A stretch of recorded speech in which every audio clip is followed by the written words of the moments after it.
Hi, this is Lady Bill Benning coming to you from my car in the great state of Texas. It is 7:21 in the morning. I am just making a quick video before the kids get up and we have to get ready to go to church.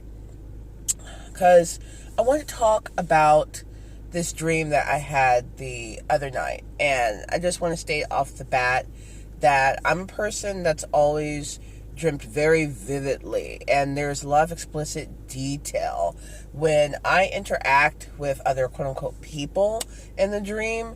It's like talking to someone in real life. I've been able to summon help in my dreams. It's nuts, but we'll go into that in another video. I think that'd be a good subject to explore, other than pathological narcissism and co-parenting, or rather not co-parenting, with a suspected narcissist and or toxic abusive person. But anyway, so I gotta say that I don't remember everything in this dream. I remember the tail end. So I was in this apartment. It was important to me to be at this apartment, secure this apartment, like a little studio apartment. I don't know. But at one point in a dream, I end up needing to take these two other women to a college class. I'm in college, and a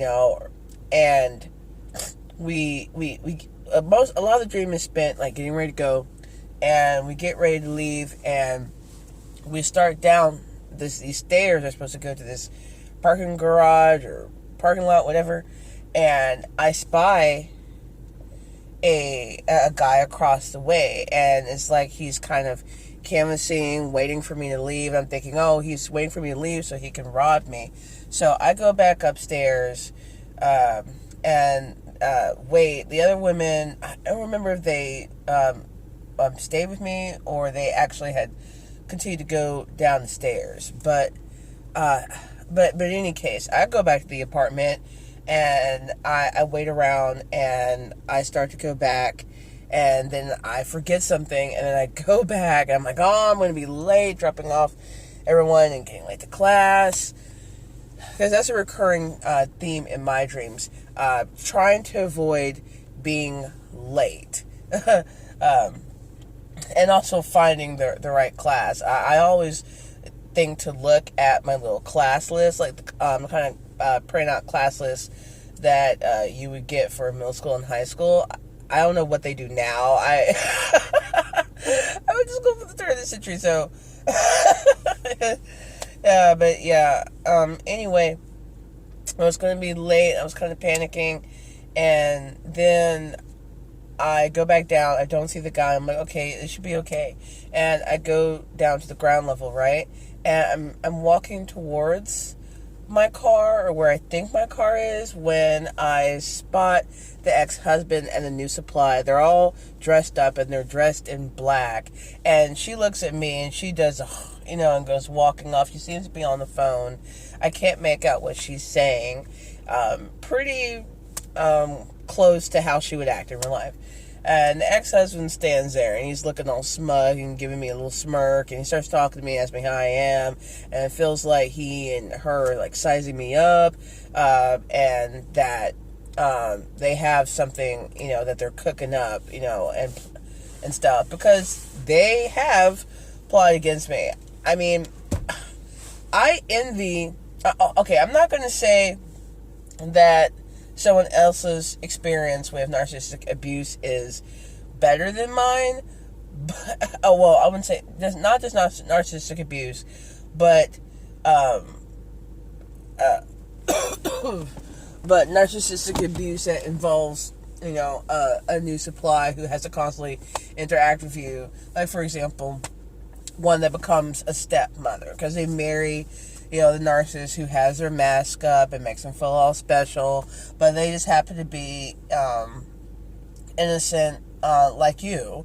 They're not malicious, They go off of what they see, which is what a lot of people do, and they don't go in depth enough to see that they're dealing with a whole lot more than than they want to deal with, People who would get it and then hopefully leave. not plot against you, not plan attacks against you, not threaten you, not try to physically threaten you, not try to jump on you and fight and just cause a whole bunch of problems. That's the type of new supply, or used to be new supply, that I've been dealing with. She posed as a confidant, as someone I could relate to and get to know and trust, but no. Anyone who tells you, you can trust me, and you don't know them very well, no, you can't trust them. That's what I've learned. No, that the opposite of trust is what you need to adopt, because someone who's trustworthy shouldn't have to come out and say that. Point blank. And that's just my opinion. But anyway, I mean to go off on a tangent there. But yeah, the ex-husband in the dream was smirking, and he had like a real smug look on his face, and this made me feel really uncomfortable. And it seemed like they were doing really well for themselves, because in real life, it's like they're not. I mean, from what I see, I don't see everything, but from what I have seen and observed, they're not doing so well, and they're definitely not doing as well as they were when the new supply came into the ex-husband's life. Long story there. But yeah, so, they ended up like walking off to the left, and I don't remember exactly what was happening, but they were at some sort of site, some sort of construction site, and there was some big truck or tractor truck or something. They seemed to be engaged with that. So I went, on my way from there. But I don't really remember how the dream ended, but I woke up and I was really unsettled, guys. And I think the fact that, they were dressed up, that's the mask, because they want to seem like they're confident in where they are in their life and confident in themselves. They want to feel better than me. They want to see me scraping the bottom and having a hard time. And I think the new supply relishes in the fact that she's number one and she's the chosen one. And now I'm the one who's, second place and ignored, because she would tell me, I feel that, the ex-husband spends too much time thinking about you and fighting with you, because we were in the middle of divorce proceedings. What else would we be doing? Especially when you have someone who's manipulative, toxic, and an a-hole. But whatever. She always took his side. And she would say, I don't take sides. I just want, she's basically wanting to say, I call it like I see it, and you can't deflect. And so it was basically like she was putting all the ex-husband's traits on me. It was weird. I'm like, you can't see this? You can't see how dysfunctional this guy is? Someone who's willing to, set fire to the earth just to make sure that, his kid's mom, suffers. He could have been an adult and talked to me. We could have gone our separate ways, arrange custody and everything, divide property, make it like a business professional conversation, a business and minded interaction. That's what I start to look at my divorce as. I want to say I'm not an attorney. I'm not authorized to practice in my state of Texas or anywhere. I'm just a person who went through the divorce process in Texas. So take everything I say with a grain of salt in regards to divorce and whatnot. You gotta look up your own area's laws and court rules procedures. Okay.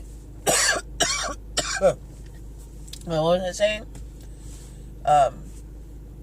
But yeah, just about the divorce, she seemed to transfer a lot of the ex's really, really toxic traits that were emerging to me, and I became the abuser. So yeah, the new supply was and is really nasty when I'm not playing along in my role, and I'm not getting along with the ex-husband, which is causing this to run downhill on her, because she's not being paid attention to.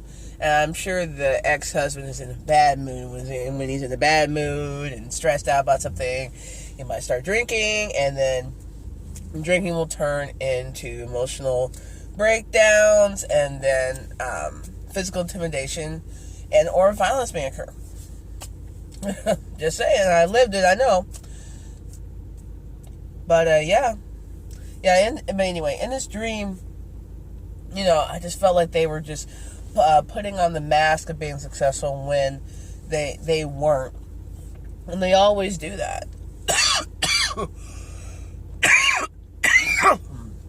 Excuse me. They always do that.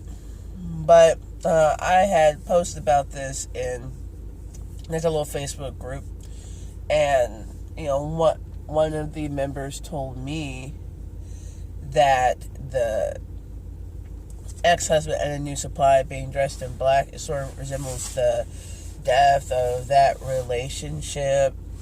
I guess, and the first part of the dream where I was scared to leave the apartment, that's just due to some insecurities and wanting to feel secure.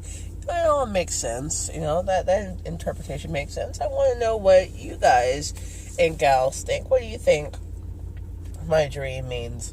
I mean, I've been really nervous about going back to court over the incident that happened in October, because it's been a couple of months ago. I mean, it still feels not fresh, but I mean, it's fixed to my memory. I in a bad way.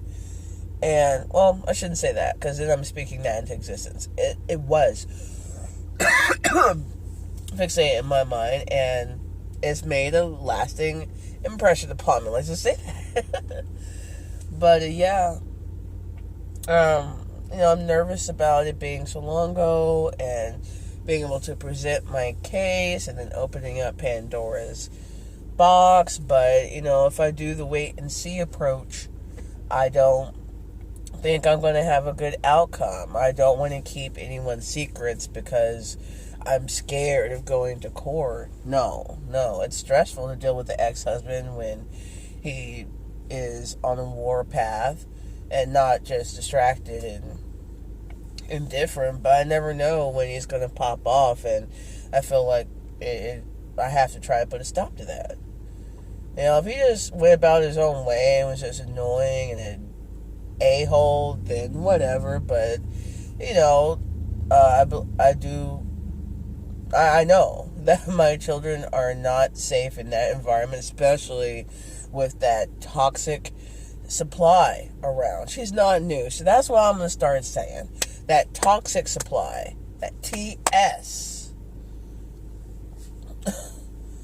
Anyone who continues to live in a fantasy land and put their kids in danger like that, when they've had obvious signs that this person is very, very, very toxic, and then turns around and tries to battle the people who are trying to help them. Now, see, that's the difference between her and I and other people. I stay in the relationship for several years, more years than I should have, and I stayed after he punched me in the back while holding a baby.